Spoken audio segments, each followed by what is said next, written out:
1 ವರ್ಷ ಪಾಪುಯಿಂದ ಹಿಡಿದು ಎಲ್ಲ ವಯಸ್ಸಿನ ಮಕ್ಕಳಿಗೂ ಮಾಡಿ ತಿನ್ನಿಸುವಂಥ ಒಂದು ರೊಟ್ಟಿ ಮಾಡೋದನ್ನು ತಿಳಿಸ್ಕೊಡ್ತಾ ಇದ್ದೀನಿ.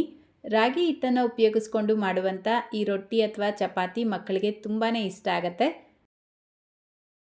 ಈ ರೆಸಿಪಿ ಮಾಡ್ಕೊಳ್ಳೋದಕ್ಕೆ 2 ಟೇಬಲ್ ಸ್ಪೂನ್ ಗಟ್ಟಿ ಅವಲಕ್ಕಿನ ನೀಟಾಗಿ ತೊಳೆದು ಒಂದು 10 ನಿಮಿಷ ಮುಂಚೆ ನೆನೆಸಿಟ್ಕೊಂಡಿದ್ದೆ. ನೋಡಿ, ಅವಲಕ್ಕಿ ಈ ರೀತಿ ಸಾಫ್ಟ್ ಆಗಿರಬೇಕು. ಇದನ್ನು ಒಂದು ಬಟ್ಲಿಗೆ ಸೇರಿಸ್ಕೊಂಡು ಸ್ವಲ್ಪ ತರಕಾರಿಗಳನ್ನು ಸೇರಿಸ್ಕೊಳ್ತಾ ಇದ್ದೀನಿ. ತುರಿದಿಟ್ಕೊಂಡಿರುವಂಥ ಕ್ಯಾರೆಟ್, ಸೌತೆಕಾಯಿ, ಮೂಲಂಗಿ, ಸ್ವಲ್ಪ ಪನ್ನೀರ್ ಮತ್ತು ಒಂಚೂರು ಈರುಳ್ಳಿನ ಸೇರಿಸ್ಕೊಂಡಿದ್ದೀನಿ. ನೀವು ಬೇಕಿದ್ರೆ ಸೋರೆಕಾಯಿ ಕೂಡ ಸೇರಿಸ್ಕೊಳ್ಬೋದು. ಇದಕ್ಕೇನೆ 2 ಟೇಬಲ್ ಸ್ಪೂನ್ ರಾಗಿ ಹಿಟ್ಟು ಅಥವಾ ರಾಗಿ ಸರಿ ಹಿಟ್ಟು, 1 ಟೇಬಲ್ ಸ್ಪೂನ್ ಗೋಧಿ ಹಿಟ್ಟನ್ನ ಸೇರಿಸ್ಬಿಟ್ಟು ಒಂದು ಅರ್ಧ ಟೀ ಸ್ಪೂನ್ ಜೀರಿಗೆ ಪುಡಿ, 1/4 ಟೀ ಸ್ಪೂನ್ ಅಚ್ಕಾರದ ಪುಡಿ, 1 ಚಿಟಿಕೆ ಅರಿಶಿನ, ರುಚಿಗೆ ತಕ್ಕಷ್ಟು ಉಪ್ಪು, ಸ್ವಲ್ಪ ಕೊತ್ತಂಬರಿ ಸೊಪ್ಪನ್ನ ಸೇರಿಸ್ಬಿಟ್ಟು ಮಿಕ್ಸ್ ಮಾಡ್ಕೊಳ್ಬೇಕು.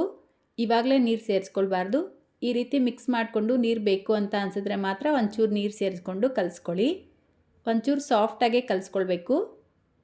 ಈಗ ಇದನ್ನು ಒಂದು 5 ನಿಮಿಷ ರೆಸ್ಟ್ ಮಾಡೋದಕ್ಕೆ ಬಿಟ್ಟು ಕೈಗೆ ಸ್ವಲ್ಪ ಎಣ್ಣೆ ಹಚ್ಕೊಂಡು ಚಿಕ್ಕ ಚಿಕ್ಕ ಉಂಡೆಗಳಾಗಿ ಮಾಡ್ಕೊಳ್ತಾ ಇದ್ದೀನಿ. ಇದನ್ನು ಈ ರೀತಿ ಒಂದು ಶೀಟ್ ಮೇಲೆ ತಟ್ಕೊಳ್ಬೇಕು. ಬಾಳೆ ಎಲೆ ಅಥವಾ ಪ್ಲಾಸ್ಟಿಕ್ ಕವರ್ ಮೇಲೆ ಬೇಕಾದರೂ ತಟ್ಕೊಳ್ಬೋದು. ನಾರ್ಮಲಾಗಿ ರಾಗಿ ರೊಟ್ಟಿ ತಟ್ಕೊಳ್ತೀರಲ್ವ, ಅದೇ ರೀತಿನೇ ತಟ್ಕೊಳ್ಳಿ. ಈಗ ಬಿಸಿಯಾಗಿರುವಂಥ ತವಾ ಮೇಲ್ಗಡೆ ಸ್ವಲ್ಪ ಎಣ್ಣೆ ಅಥವಾ ತುಪ್ಪ ಹಾಕ್ಬಿಟ್ಟು ಇದನ್ನು ಸೇರಿಸಿ 2 ಕಡೆ ಮೀಡಿಯಮ್ ಫ್ಲೇಮಲ್ಲೇ ಚೆನ್ನಾಗಿ ಬೇಯಿಸ್ಕೊಳ್ಳಿ.